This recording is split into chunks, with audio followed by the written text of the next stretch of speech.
اليوم سوف نستعرض لكم الإنتاج في هذا العش. إنتاج ما شاء الله تبارك الله.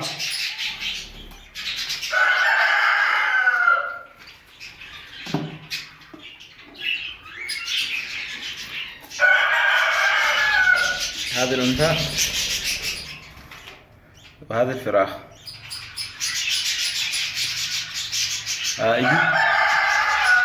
يوجد 3 فراخ ويوجد 3 بيضات.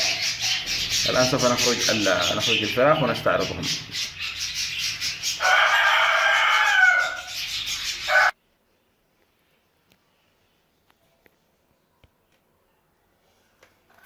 ما شاء الله تبارك الله.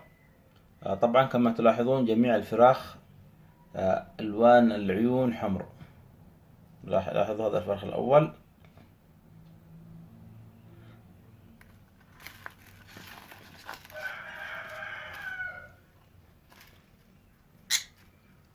هذا الفرخ الكبير.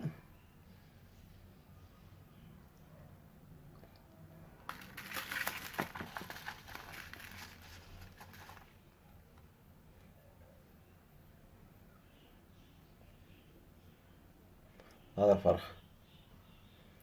3 فراخ عيون حمر.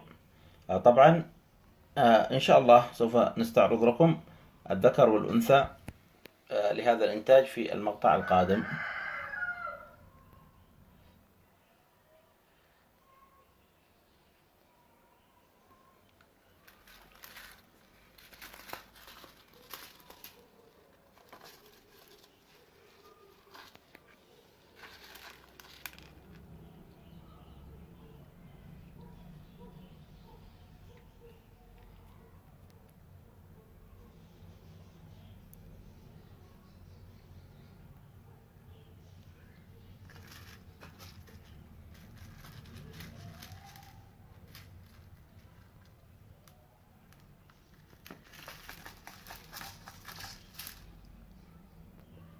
نلاحظ أن الأنثى ما شاء الله تبارك الله تطعم الفراخ بشكل جيد.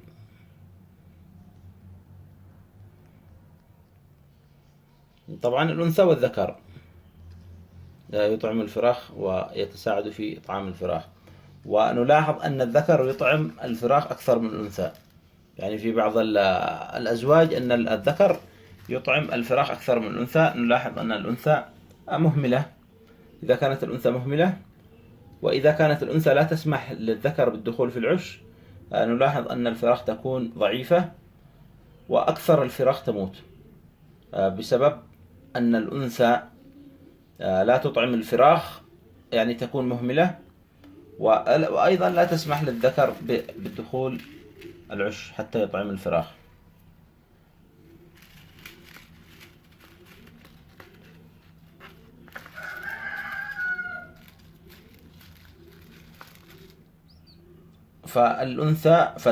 فالزوج من هذا النوع الذي يطعم الفراخ بشكل جيد يجب المحافظة عليه.